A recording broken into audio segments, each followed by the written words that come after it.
Well, that's an interesting question. And I'm very happy to say that for the first time, there's an evolving consensus among experts that what the right diet should be. It's not that hard, it's not rocket science. It's pretty simple and straightforward. It includes a lot of fruits and vegetables. First and foremost, an average Indian uses 150 pounds of sugar a year. We are not designed to eat sugar, not in the raw form. When you are eating all the sugar, like we do day in and day out, it's like you are trying to run your car on an unleaded fuel.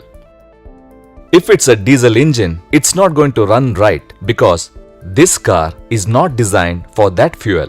It's not that old-fashioned low-fat diet either. It's a diet which has a lot of fruits and vegetables in it. So think about 3 servings of fruits and vegetables along with a meal or 2 or 3.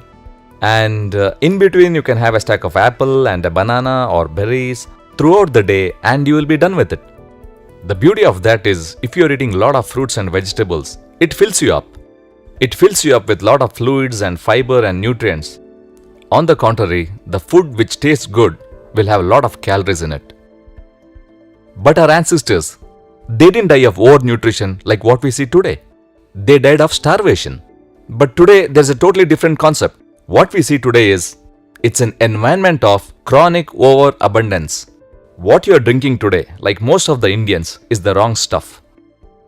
Whether it's Coke or soda or whatever you call it, it's the worst beverage you could drink, which is full of high fructose corn syrup. It's just totally unnatural fuel that distorts your metabolic mileage, your hormones.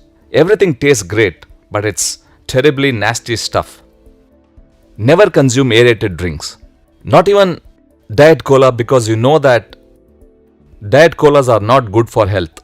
If you remember or if you can recollect, our ancestors, what did they drink? They drank only pure water. Tea is another beverage, iced tea or hot tea.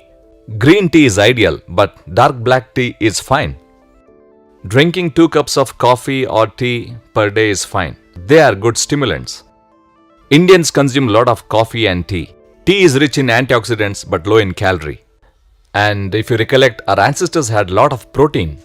But today what we get, the protein supplements, cannot be compared to the kind of proteins our ancestors used to have.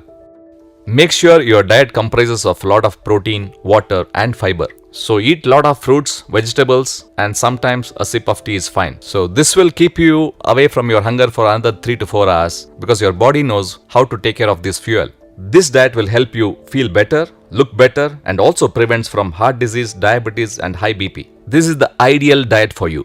What should be taken in a cardiac diet?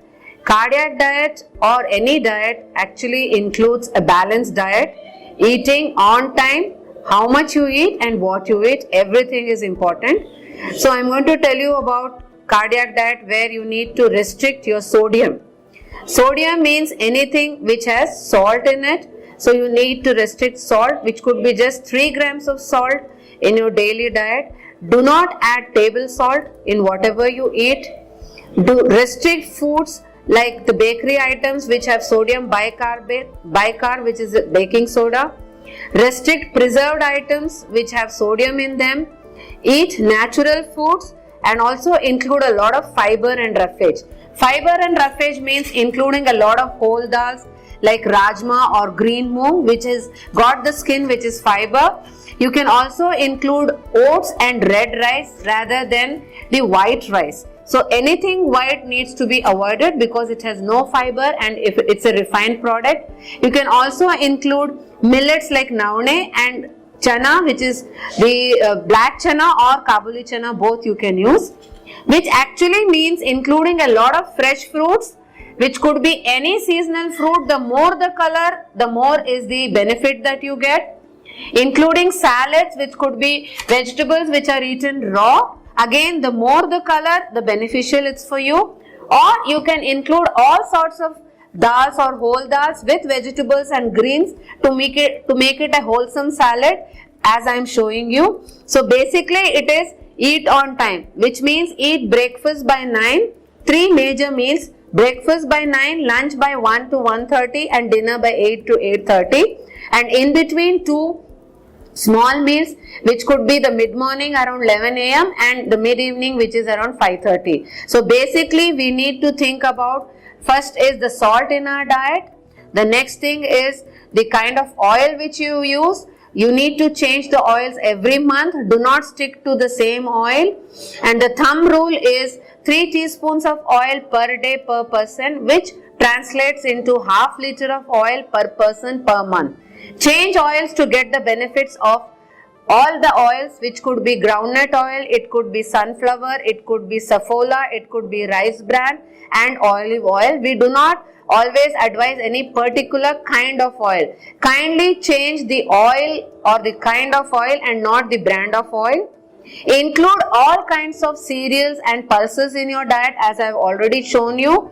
Do not restrict yourself to a particular kind of food or a particular kind of cereal or pulse. Eat all seasonal fruits and vegetables, and kindly avoid anything which is white, which could be white rice or maida, because again, as I said, it has no fiber. No fiber in your diet makes you eat more, makes you eat more calories, which gets converted into the unwanted fat or triglycerides in your body. So more roughage gives you more satiety. So try to eat on time and have a balanced diet as mentioned to you.